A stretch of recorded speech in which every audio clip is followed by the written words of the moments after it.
Auzubillahiminash-shaytanir-rajim. Bismillahir-rahmanir-rahim. Welcome back, class. Assalamu alaikum. Hope so कि you have completed your work, that previous assignment which I gave you regarding multiplication. Now let's do our next job, which is about division. So this is our new topic and a new chapter as well. So we are going to start unit 5, and I am Lubna Batul, your mathematics teacher. Now let's start division and see what is division and how can we handle it. Division, first see what is division. That it means definition. So as far as the definition is concerned, we said division is splitting into equal parts or groups, results of fair sharing.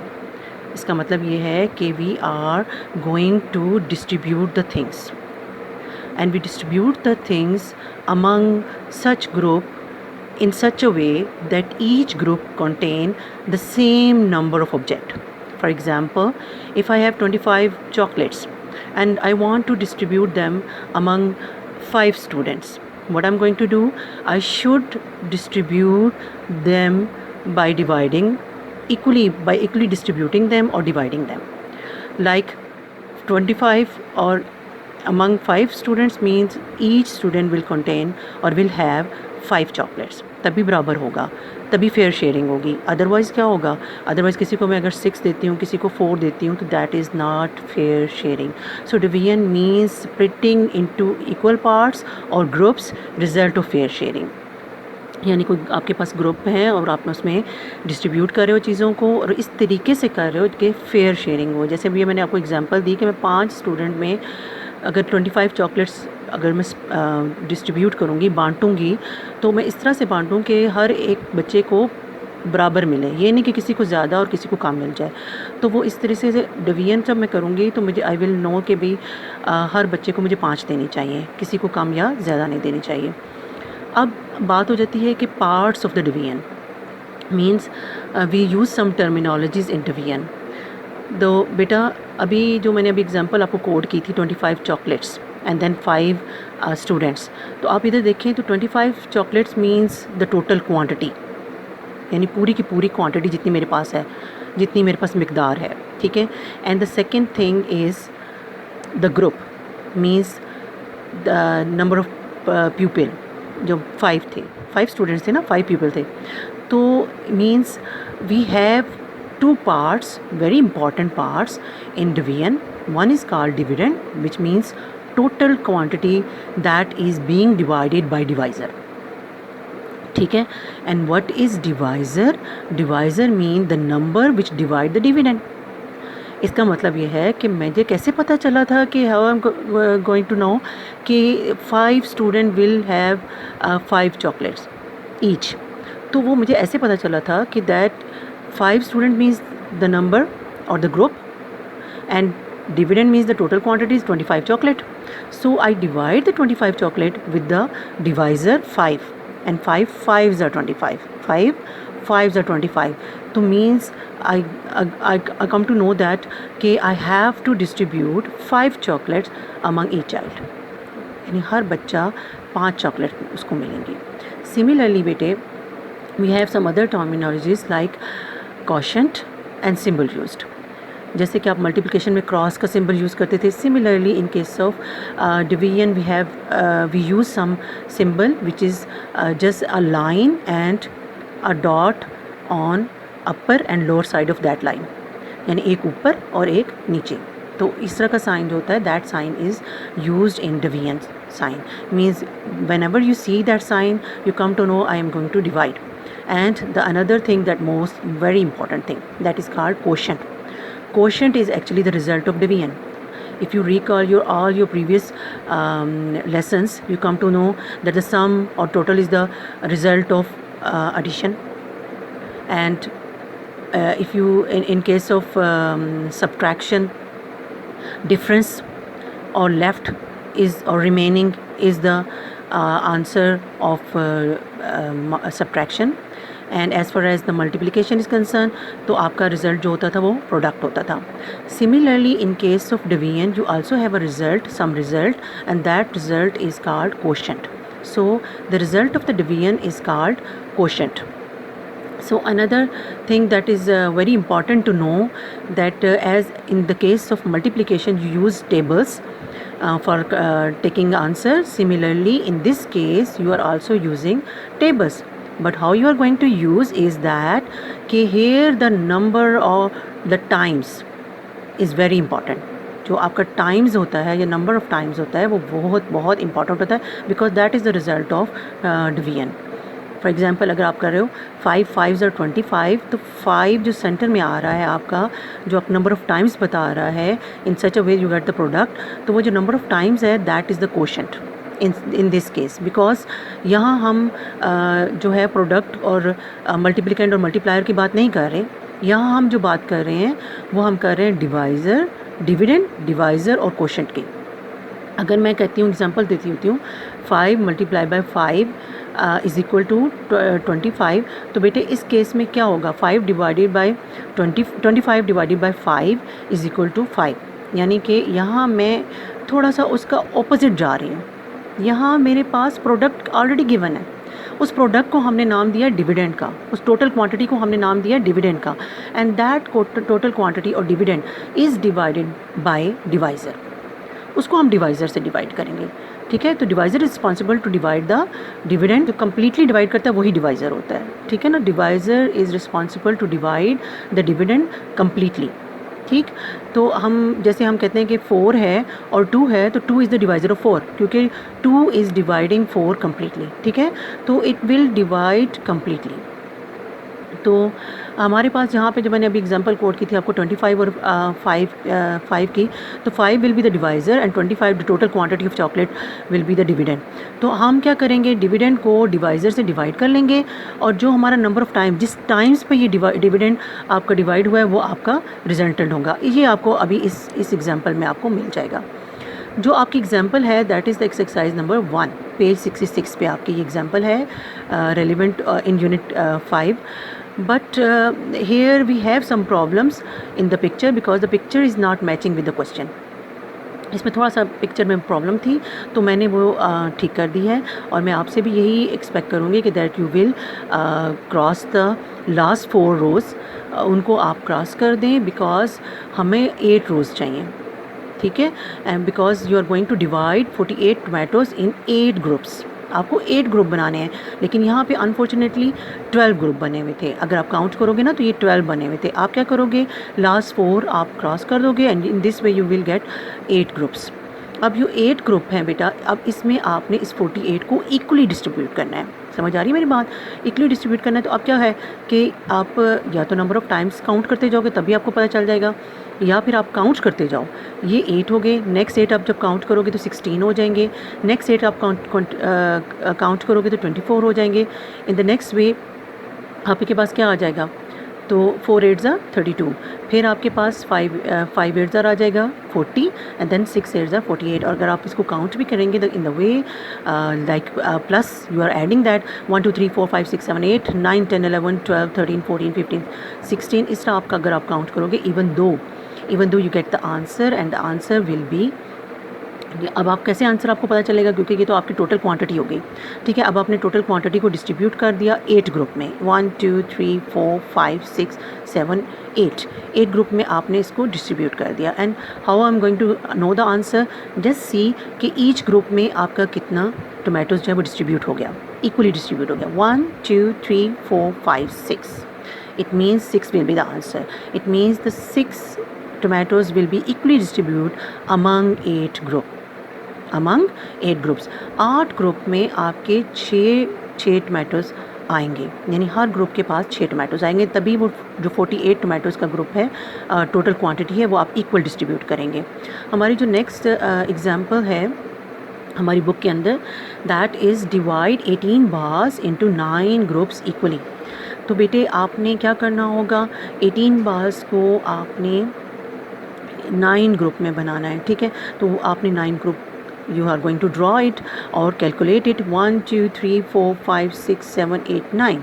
In such a way you have 9 group and you are going to distribute 18 balls. आपने कितनी बाल को distribute करना है, कितनी बाल्स को बांटना है, 18 को बांटना है. Now next one 1 2 3 4 5 6 7 8 9. Let's see, 9 2s are 18. One thing I would like to say that you must have very good grip, very strong grip on tables. Sequential table as well as dodging table. Dodging भी आपको random पे भी आ जाए कि फ़ौरन से आप, जैसे अभी हमने किया था ना 8 को 48 आप कितने भी आता है, फ़ौरन से आपको पता हो कि 8 6 48.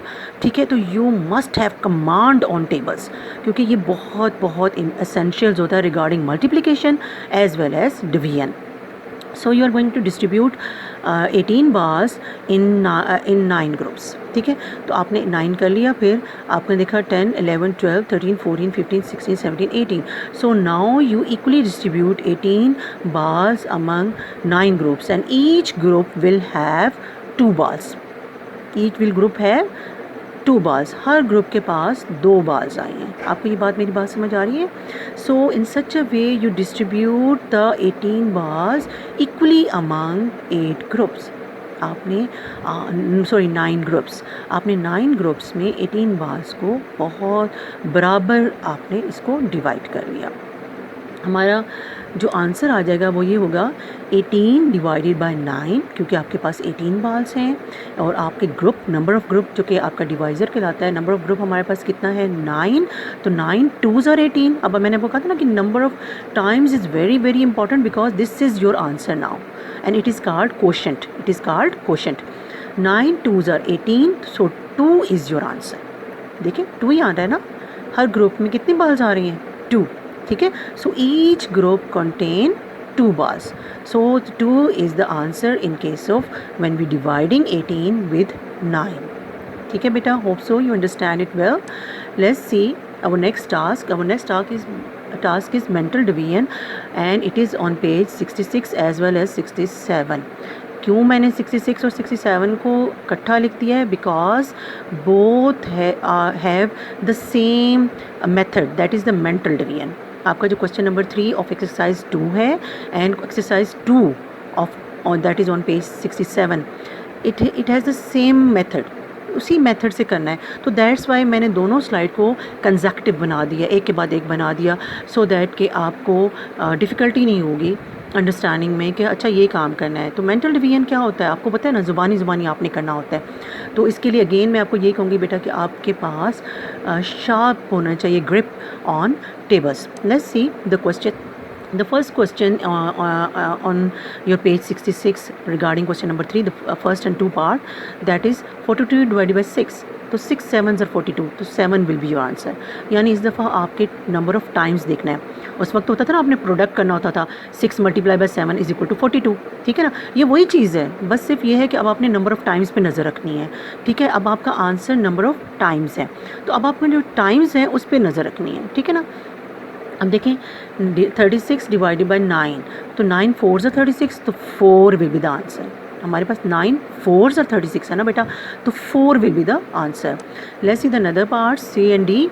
64 डिवाइड बाई 8, 8 8 64 होता है, तो 8 आ गया आपका answer. Similarly the next question is 81 divided by 9. आपने ये भी बात नोट करनी है बेटे, इट्स वेरी इंपॉर्टेंट, क्योंकि अगर हम थोड़ा सा इसमें भी गड़बड़ कर दें तो आंसर विल बी नोन और कॉल्ड एज रॉन्ग आंसर. वो ये होता है कि अगर आप if you put divisor first and then dividend, that will be wrong. वो तो सिरे से रॉन्ग ही हो जाता है, बिकॉज ये हमारा सीक्वेंस में होता है. ये always you must remind it कि आपके पास आपने whenever you are going to write the quantity, you write the total quantity first, means you write dividend first and then write the divisor after the sign of division. After the sign of division यानी पहले आपने dividend लिखना है, फिर division का sign डालना है और फिर आपने डिवाइज़र लिखना है. ठीक है, let's see other parts E and F. 32 divide by 8, तो 8 4s are 32, तो आपका 4 आ गया. 49 divide by 7, 7 7s are 49, so 7 will be the answer. Let's C 72 divide by 9, 9 8s are 72, so 8 is the answer. 63 divide by 7 means 7 9s are 63, so 9 will be the answer. and in such a way the other parts, the last two parts are 48 divided by 8 gives you 6 and 27 divided by 9 gives you 3 because 9 3s are 27. Let's see the exercise 2 जो मैंने अभी आपको बताया था कि exercise 2 और question number 3 of exercise 1 they both have the similar method. So I just putting these two slides consecutively. Let's see exercise 2, page number 68. Here again this asks you divide mentally. So let's see what you are going to divide mentally. 72 divided by 9 ये हम पहले भी कर चुके हैं. It gives you 8 because 9 8s are 72. Then 36 divided by 4, the repetition is here. 4 9s are 36. 64 divided by 8, again the repetition, ये पिछले question में भी था. 8 8s are 64. 81 divided by 9, the same question giving you 9 answer. 56 divided by, this is the new question, 56 divided by 7, 7 8s are 56, so 8 will be the answer. 63 divided by 9, I think this is repeated again. 9 7s are 63. ये आपकी book में कुछ चीज़ें repeat हुई नहीं हैं, just for the practice. 32 divided by 4, again I think the repetition. 4 8s are 32. 90 divided by 9, this is new. 9 10s are 90. So beta, this is whole about exercise 2 which is similar to question number 3 of exercise 2. तो इसका मतलब है exercise 2 करना आपके लिए कोई मुश्किल नहीं है if you understand well the question number 3 of exercise 2.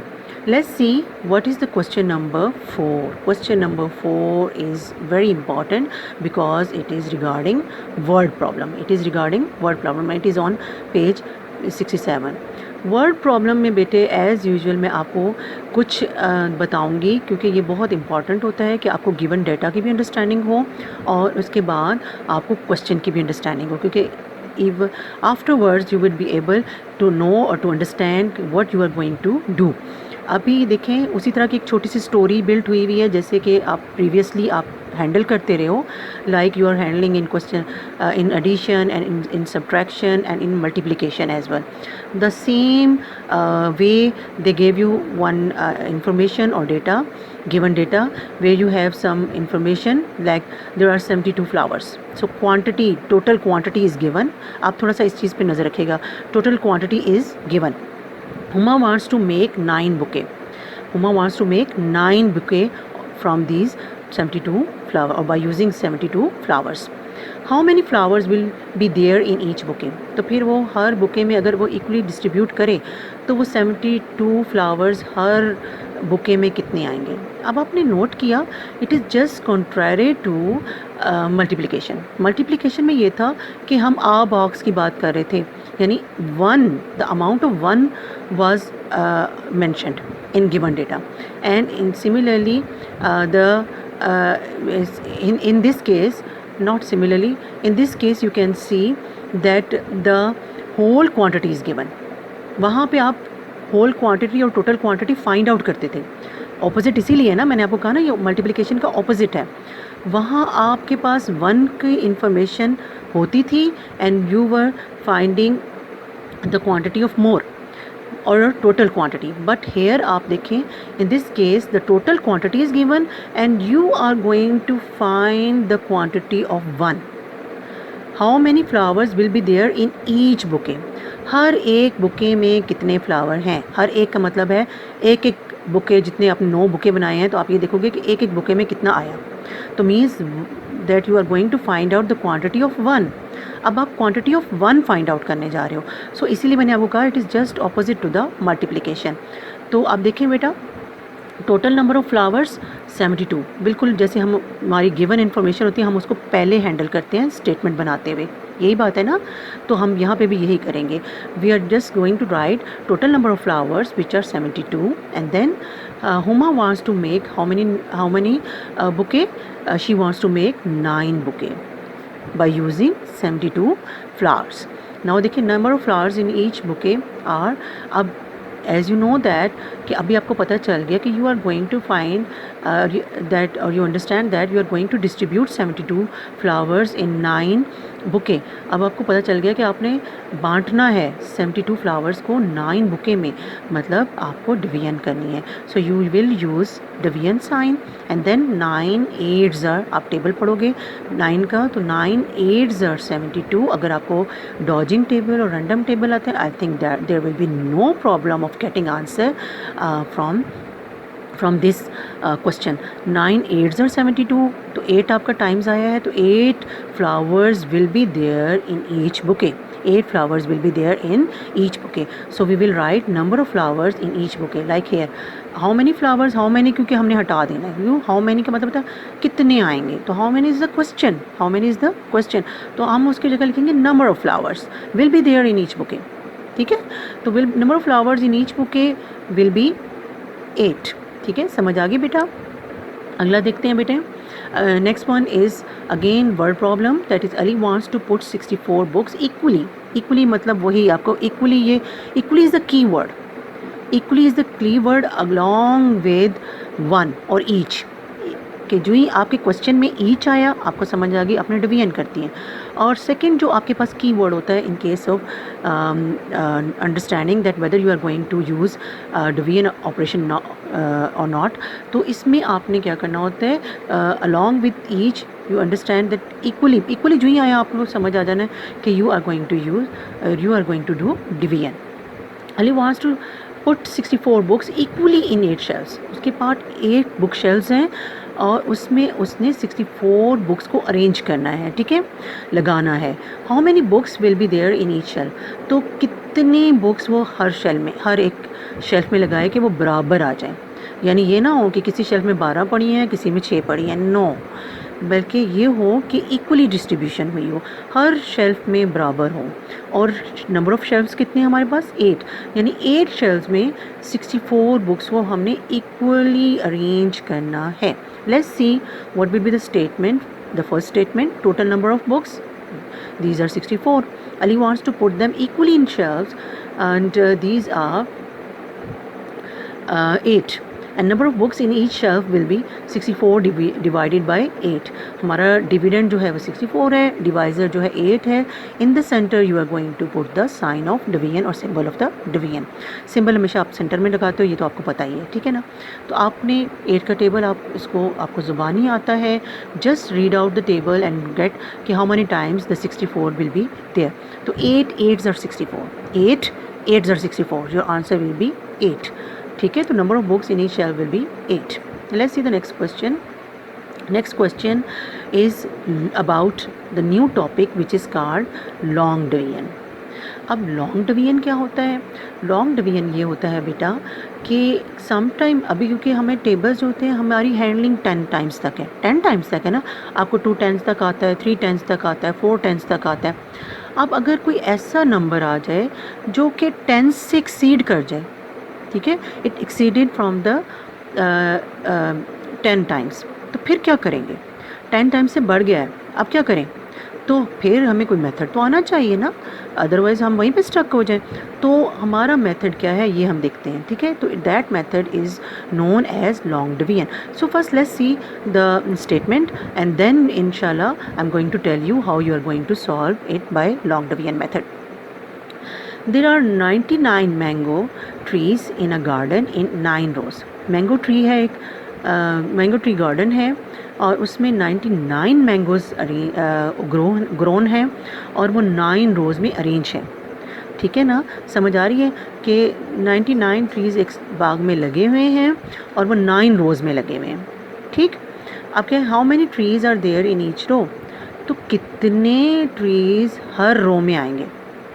ठीक, अब अगर हम देखेंगे इक्वली अगर अरेंज हुए हैं तो हर रो में कितने आएंगे। ठीक, अब हम पहले तो सबसे स्टेटमेंट वही गिवन इन्फॉर्मेशन हम पहले लेते हैं और फिर क्वेश्चन को बाद में हैंडल करते हैं। हमेशा से हमारा यही होता है कि जो हमारी गिवन इन्फॉर्मेशन होती है we first write it and then we find out the answer of the question. The total number of mango trees 99, number of rows 9, number of mango trees in each row 99 divided by 9। अब बेटे आप करोगे क्या? You just divide it by long division method। आपने क्या करना है, ये डिवीजन का जो एक यूज़ हम करते हैं इसको आपने इसको बना लेना है, ठीक है। आप एक स्ट्रेट लाइन लगाओगे, एक नीचे आप वर्टिकल लगाओगे, फिर एक हॉरिजॉन्टल लगाओगे, यानी कि पहले अगर यहाँ से भी शुरू करेंगे तो horizontal, vertical and then horizontal. इस तरह से आपका ये एक होम टाइप बन जाता है। उस होम में आपने 99 जो कि आपकी टोटल क्वांटिटी है यानी डिविडेंड को, उसको इनसाइड रखना है, उसको इनसाइड करना है। You are going to put dividend inside this home and divisor outside of this, यानी आप समझ लो कि डिवाइज़र जो है वो दरवाजे के बाहर है और 99 जो है वो दरवाजे के अंदर है, यानी डिविडेंड दरवाजे के अंदर है। So you are going to handle और divide it one by one, ठीक है। जैसे आपने टेंस की मल्टीप्लिकेशन की थी ना, कि उसमें आप जो है 99 होता था, फॉर एग्जांपल 9 से मल्टीप्लाई करते तो पहले आप 1 से करते थे और बाद में आप 10 से करते थे, यानी एक बार एक एक करके करते थे। इसमें भी ऐसे है लेकिन इसमें थोड़ा मुख्तलिफ है। And what is the difference? Difference is that now in this case we are going to start from greater side. अभी तक आपने क्या किया था? From addition you started from smaller side, from in case of subtraction you started from smaller side, yani means one side, and in case of multiplication you always handle from one side first. But now in this division case you are going to handle the greater side first, and then you in the second step you are going to handle the smaller side, ठीक है। तो अगर ये thousands में भी हो तब भी आप थाउजेंड से स्टार्ट करोगे, समझ आ रही है बात? यानी अब उल्टा हो गया। पहले हम कहते थे ना कि थाउजेंड्स तक भी वैल्यू हो तो 1 से पहले स्टार्ट करते थे, एडिशन में भी, सब्ट्रैक्शन में भी and in case of multiplication में भी। But now you are going to start division from greater side, ठीक है। तो हमने टेंस से पहले स्टार्ट करना है। It means you are going to handle tens of the dividend first and then you are going to handle ones, ठीक है। अब देखते हैं क्यों, क्योंकि वहाँ पे आपने, अब यहाँ पे आप देखो 9 1s are 9, ठीक है। आप पहले सिर्फ और सिर्फ आप टेंस को हैंडल कर रहे हो, आप यू जस्ट इग्नोर कि कोई आपके पास वंस भी है, ठीक है। पहले बस आपने देखना है कि टेंस पे क्या है। देयर इज़ 9 एंड 9 और 9 बराबर हो गया, 9 1s are 9। उसी तरह आपने टेबल पढ़ना है, जैसे आपने मेंटल कैलकुलेशन में आप टेबल रीडिंग करते हो ना, similarly you just read the table 9 1s are 9। तो आपने, क्योंकि आपको पता है quotient is the answer and times is the answer और टाइम्स इज़ द क्वोशंट, तो आपने टाइम्स जो है वो यहाँ लिख देना है और जो आपका आंसर आता होता है, जो प्रोडक्ट आती होती है वो आपने यहाँ लिख देनी है, ठीक है। 9 1s are 9, तो प्रोडक्ट आपने यहाँ लिख देनी है और आपने टाइम्स यहाँ लिख देनी है। तो इस तरह हम यूँ कह दे देंगे कि 9 1s are 9, number of times आपका ये आ गया। उसके बाद आपने माइनस करना होता है, क्योंकि ज़रूरी नहीं कि यहाँ पे 9 ही होता, ये भी और कुछ भी हो सकता था। तो हमने क्या करना होता है, हमने यहाँ पे उसको माइनस करना होता है। अगर कोई ऊपर बड़ा है और नीचे छोटा है तो फिर हम माइनस करके माइनस की अमाउंट को लेंगे, जैसे हम वहाँ पे कैरी को लेते थे ना कि वंस का कैरी हम टेंस में लेके कैरी को ऐड करते थे। इसी तरह जो टेंस का माइनस करके आंसर आएगा वो फिर हम वंस के आंसर के साथ ज्वाइन कर देते होते हैं अगर हो तो। बट इस केस में नहीं है, इस केस में हमारा 9 - 9 क्या आएगा? 0, और 0 9 means 9, 0 9 mean 9, that's why I didn't write 0 here, वरना 0 यहाँ पे लिखा जा सकता था, कोई मसला नहीं है। अगर आप लिखते भी हो तब भी वो 9 ही रहेगा, ठीक है। तो इसलिए मैंने नहीं लिखा। तो नेक्स्ट हम क्या करेंगे, in next step you just put a line between handling of tens and handling of ones. अब आपकी हैंडलिंग ऑफ टेंस हो चुकी है, तो अब वंस की जब आप हैंडलिंग करोगे तो दरमियान में एक लाइन लगा दोगे, ठीक है। And then you drop down ones after the line, आप आफ्टर द लाइन उसको ड्रॉप कर दोगे, नीचे ले आओगे, ठीक है। 9 again, this is 9, 9 1s are 9, ठीक है। तो अब उसके बाद आपके देखें again you are going to put a line below the ones handling and then 9 - 9 आप करोगे कि रिमाइंडर क्या आया, कुछ बचता है या नहीं बचता है। तो हमने देखा कि यहाँ कुछ नहीं बचता, तो it is 9 is the divisor of the 99, क्योंकि जो भी फुली डिवाइड करेगा वो उसका डिवाइज़र होता है। तो 9 11s are 99 होता है। तो number of mango trees in a row are 11, number of mango trees in a row are 11, यानी एक रो में 11 ट्री लगाएंगे तो हमारे 9 रो जो हैं उनमें 99 ट्रीज़ लग जाएंगे। समझ आ गई बेटे? होप सो कि यू अंडरस्टैंड इट वेल और प्रैक्टिस इट, तो आपको ज़्यादा भी अंडरस्टैंडिंग हो जाएगी। Let's see the next question, the question number 7, which is again related to long division. Fahad bought 8 storybooks having 96 pages. अब आपने इसमें भी बड़ा केयरफुल होना है, क्योंकि पिछले वाले में दिस सेड कि आपका 8 आपका टोटल पहले आता था और ग्रुप बाद में आता था, बट हेयर समटाइम ये भी होता है कि वो थोड़ा सा ट्रिक करते हैं और बच्चे कंफ्यूज हो जाते हैं. Please don't be confused. See that कि Fahad bought 8 story books having 96 pages. इसका मतलब ये है कि total quantity is given after the group. तो 8 story books are there having total number of pages 96, यानी कि सारे के सारे जो स्टोरी बुक्स हैं अगर उनके सारे पेजेस को हम काउंट करें तो वो 96 होंगे. ठीक है, ऑल टुगेदर का मतलब ये है कि इकट्ठा करके जब हम सारी स्टोरी बुक्स के पेजेस को इकट्ठा करेंगे तो वो 96 हैं. ठीक है. How many pages are there in each story book, कि हर एक मीन्स हर एक स्टोरी बुक में फिर कितने पेजेस हैं. इसका मतलब again you are going to find out the quantity in one book. तो 1 का जब भी आप फाइंड आउट करते हो then what you are going to do, you are going to divide the things. Number of story books Fahad Bad is equal to 8, and number of pages altogether in 8 story books, these are 96. Let's see what we are going to do. Number of pages in each book is equal to 96 divided by 8. Again long division hai beta, the same process you are going to do. You just use 2 horizontal line, 1 vertical line और slanting line. यहाँ पे देखिए वहाँ पे मैंने vertical use की थी, here I used slanting line just to show that कि दोनों यूज़ होती हैं. स्लैंटिंग लाइन भी यूज़ होती है, टेढ़ी लाइन भी यूज़ होती है बिसाइड वर्टिकल लाइन. तो सीधी लाइन के साथ साथ यहाँ जो सीधी लाइन मैंने लगाई थी पिछले में, similarly you can use slanting line. Both are used in this making the shape. ठीक है, where I will again put the dividend in 96. आपने क्या करना होगा, 96 को इसके अंदर रखना होगा. You just put the 96 inside this shape and put the divisor that is responsible to divide the dividend. तो that divisor should be outside this. ठीक है, तो हम देखते हैं what is the answer. Here is the 9, 8 और हम table count करना शुरू कर देंगे. ठीक है, तो counting of the table is that 8 ones are 8. When you are going to minus the 8 from the 9, you will have 1. जब 9 में से 8 सब्ट्रैक्ट करोगे तो क्या आंसर आएगा, 1. उसको मैंने आपको कहा था ना, जैसे आप मल्टीप्लिकेशन में करते थे कि आपने वंस वाले के कैरी को टेंस में इकट्ठा करते थे, उसमें आप सम अप करते थे. Similarly you are going to join this one with the ones value. अब वंस वैल्यू को ड्रॉप करोगे दैट इज़ 6. आपने 6 के साथ वंस वैल्यू को जब ज्वाइन करेंगे तो व्हाट वी हैव 16. हमारे पास अब क्या है, हमारे पास 16 रिमाइंडर है. अब ये रिमाइंडर हमने 8 के टेबल पे देखना है. 8 ones are 8, 8 twos are 16. Now we are going to put this 8 twos are, ठीक है, 16. So in the quotient we are going to put 2 now. पहले in first step when we handling the tens, हमने बड़ी side से शुरू करना होता है डिवीजन में.